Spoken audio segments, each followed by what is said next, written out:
Sebenarnya memori saya dengan Ustaz Somad tidak terlalu banyak itu. Cuma yang saya takjubkan itu dengan beliau, hari ini beliau itu sangat luar biasa. Hafalannya kuat gitu. Dan beliau orangnya tidak dibuat-buat. Bismillahirrahmanirrahim. Assalamualaikum warahmatullahi wabarakatuh. Pada video kali ini saya bersama dengan Ketua MUI. Kebetulan beliau adalah senior saya sendiri dan senior juga dari Ustaz Abdul Samad ya saya. Masya Allah. Ya, nanti kita cerita-cerita lebih lanjut gimana Ustaz Somad ketika di Mesir. Boleh Ustaz? Mungkin berapa tahun Ustaz ketemu Ustaz Abdul Samad? Kalau satu asrama itu ada 3 bulan ya. Masya Allah, ini banyak sekali nih kenangan ya. Pertama saya ingin mengucapkan kepada Kakanda Ustadz Asrat Chan yang dilantik menjadi Ketua MUI Kabupaten 50 Kota. Dan kita juga mengucapkan selamat kepada beliau yang sudah membuat pondok pesantren. Ya, dan pesantren An-Nahal, Ustaz. Pesantren An-Nahal, Masya Allah, kita lihat perkembangan sangat luar biasa. Mudah-mudahan bisa melahirkan ulama atau generasi yang berguna bagi bangsa dan negara. Amin ya rabbal alamin. Pertama kita mau tanya kepada Ustaz Chan dulu, Ustaz Asrat Chan, kapan sampai ke Mesir? Kemudian setelah itu sepak terjangnya ketika kembali ke Indonesia. Ya. Alhamdulillah wassalatu wassalamu ala Rasulillah. Saya ke Mesir itu tahun 97. Ditamat dari Madrasah Aliyah, program khusus Kota Baru Padang Panjang, ke Mesir bulan Juli ya tahun 97. Waktu itu kami ada 7 orang yang berangkat ke Mesir. Satu Ustadz Ahmad Maududi, beliau salah satu pendiri ICBS, Ketua Dewan Pembina.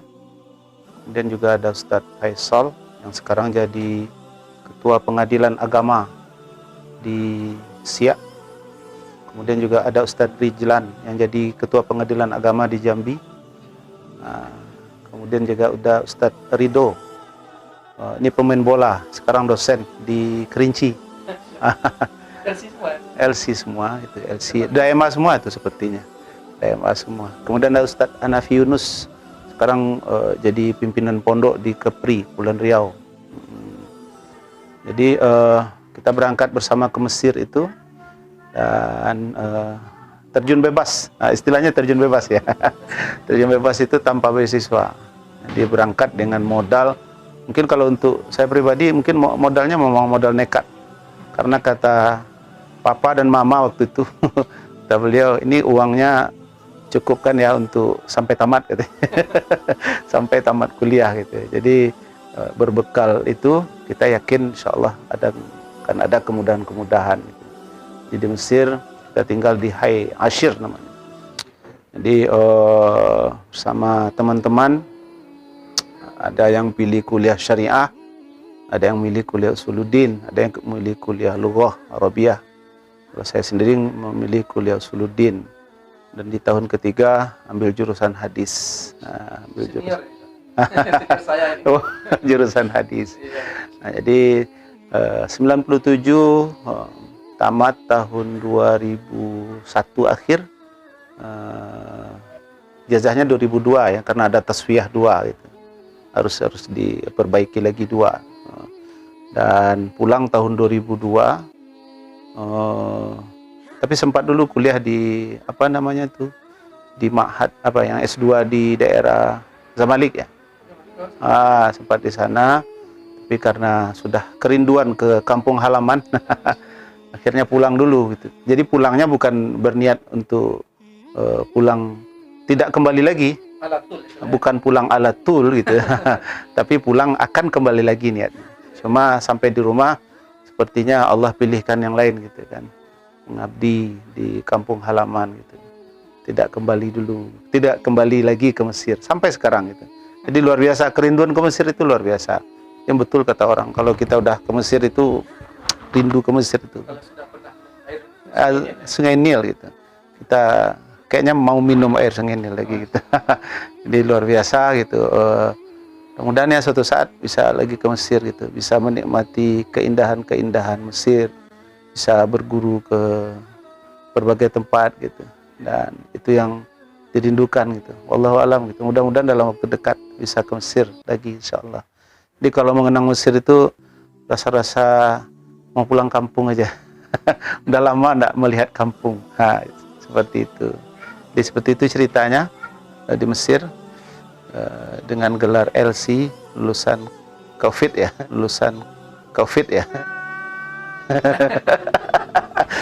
Lulusan Kairo kata, padahal bukan lulusan Kairo itu, lisain, dapat ijazah ya, dapat lisensi gitu. Dia ada orang nanya, LC itu apa? Saya bilang aja lulusan COVID. Karena saya dulu pernah COVID bulan Desember 2020 gitu. Nah, jadi seperti itu. Kanda ini kan lulusan tahun berapa? 2000? Tahun 2001 tamatnya. Ke Mesirnya tahun 97. Ustaz Abdul Samad ke Mesirnya tahun 98. Berarti kan ketemu ya? Ketemu.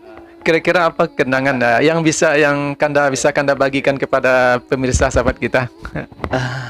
Yang saya tangkap beliau itu ingatannya sangat kuat. Jadi 2 bulan yang lalu beliau ke pesantren An-Nahl, singgah gitu. Kalau bahasa beliau rindu teman lama katanya. Jadi beliau bernostalgia gitu, bercerita itu. Pernah satu asrama dulu, beliau musim panas waktu liburan ke Kairo, karena beliau di daerah kan, ke Kairo, tinggal di Igosah, sama-sama di Igosah. Jadi sebenarnya memori saya dengan Ustaz Somad tidak terlalu banyak itu. Cuma yang saya takjubkan itu dengan beliau, hari ini beliau itu sangat luar biasa itu. Hafalannya kuat gitu. Dan beliau orangnya tidak dibuat-buat. Dan beliau tidak berbasa-basi juga gitu. Jadi mungkin ini adalah pemberian dari Allah itu. Saya salut gitu. Dengan teman-teman juga bercerita, kenapa Ustaz Somad sepertinya banyak hafal gitu, dengan berbagai macam dalil, mudah saja mengeluarkan dalil gitu, menyampaikan pendapat gitu. Ini memang betul-betul pemberian dari Allah Subhanahu wa taala gitu. Bahkan saya berpikir, Ustaz Somad yang mana ya gitu. Awalnya dulu seperti itu gitu. Di Mesir saya enggak terlalu kuat memori saya terhadap beliau gitu. Tapi hari ini beliau menjadi ulama kebanggaan kita, Indonesia, bahkan mungkin Asia juga kan. Pernah ke Malaysia, di Brunei, diangkat jadi profesor tamu di Brunei. Tuh, mudah-mudahan kita doakan beliau dalam lindungan Allah itu. Bersama-sama lagi. Jadi kata beliau, kita berharap di saat kita bersama-sama di dunia ini, mudah-mudahan Allah berikan kesempatan kembali bersama-sama di surga.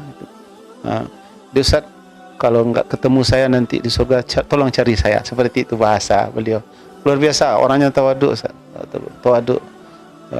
Kita tidak berlebih-lebihan memuji, tapi luar biasa. Saya lihat pakaiannya biasa, penampilannya biasa saja, enggak macam-macam gitu, biasa saja. Makannya saya lihat biasa saja, tidak milih-milih. Bahkan dia makan itu dia pilih maco saja katanya. Apa tuh maco? Apa? Ikan kering aja gitu. Jadi dia enggak apa gitu. Luar biasa. Saya salut dengan beliau. Semoga beliau dipelihara oleh Allah Subhanahu wa taala. Terakhir pertanyaan, permintaan kepada Kanda ini, karena Ustadz Asrat Chan termasuk alumni yang legend ya. Tapi masih ada yang lebih legend lagi ya. Tapi di antara kami lah yang masih muda-muda, termasuk senior yang legend, apa nasihat Kanda untuk kita sesama alumni? Karena ketika berkumpul ada yang tidak bisa datang. Seperti saya kemarin ketika ada pertemuan alumni Al-Azhar nggak bisa datang. Mungkin ada juga teman-teman yang lain. Mungkin ada nasihat Kanda untuk kita semua. Jadi buat kawan-kawan semua, buat adik-adik juga, para alumni, dan kepada siapa saja, kita berbuatlah yang terbaik itu. Selagi masih ada Allah berikan kita kesempatan, Allah berikan waktu kepada kita, rangkul siapa saja gitu, bawa siapa saja. Jangan suka mengkotak-kotakkan diri gitu.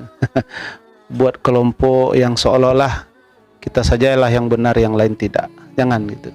Karena yang lain juga berhak masuk surga gitu. Yang lain juga berhak mendapatkan ilmu. Kalau mau cari perbedaan, sebenarnya sangat banyak perbedaan kita gitu. Tapi kita satu tujuan, kita ingin mencari ridho Allah Subhanahu wa taala. Jangan terlalu dibesar-besarkan perbedaan gitu. Yang membuatkan kita lelah, membuat kita letih gitu. Cari titik samanya, kita bersama-sama dalam hal-hal yang kita sudah sepakati, nata'awan fi mattafaqna gitu. Kita saling bantu pada hal-hal yang mungkin bisa sudah kita sepakati, saling bantu, saling support gitu. Kemudian hal-hal yang memang kita masih perselisihkan, kita saling memaafkan, saling menghargai gitu. Karena dari dulu pun perbedaan itu sudah banyak gitu. Jangan perbanyak lagi perbedaan, hari ini sulit ya. Tambah dipersulit lagi dengan perilaku kita, mungkin sebagian kita yang mempersulit keadaan. Jadi jangan ulama yang buat sulit. Basyiru wala tunafiru. Ya, beri berita gembira. Jangan suka kasih hal-hal yang terlalu berat itu buat masyarakat itu. Beri berita gembira, kemudian ajak rangkul gitu, siapa saja. Mungkin mereka karena tidak tahu aja gitu. Maka mereka belum sama dengan kita itu. Jadi merangkul itu lebih baik rasanya dibanding kita selalu memukul kan. Lebih baik rasanya dibanding kita selalu memukul kan. Kita yakin itu. Insyaallah ini bisa kita lakukan untuk teman adik-adik alumni juga, untuk kita semua. Kita yakin insyaallah bisa gitu. Surga itu luas, seluas langit dan bumi ya. Surga itu luas. Kenapa kita mau sendirian ke dalam gitu? Ajaklah banyak-banyak itu, siapa saja gitu. Enggak usah. Kita bisa mungkin ada orang yang di pinggir jalan yang kita anggap tidak ada apa-apanya, bisa jadi doa-doa mereka yang lebih mustajab dibandingkan kita gitu. Bisa saja gitu. Kita juga tidak tahu dari mulut mana doa itu diterima oleh Allah. Maka mudah-mudahan kita ini termasuk orang-orang yang banyak memberikan manfaat buat orang lain. Insyaallah itu saja. Makasih. Mungkin itu bincang-bincang atau ngobrol ringan kita dengan Ketua MUI Kabupaten 50 Kota, senior saya juga, Ustadz Asrat Chan. Ya, kita doakan mudah-mudahan Ustadz sehat selalu, bisa memberi manfaat lebih banyak lagi kepada masyarakat, bisa melahirkan generasi milenial ya, generasi milenial yang bisa berguna untuk bangsa dan negara. Amin. Mungkin itu. Terima kasih. Assalamualaikum warahmatullahi wabarakatuh.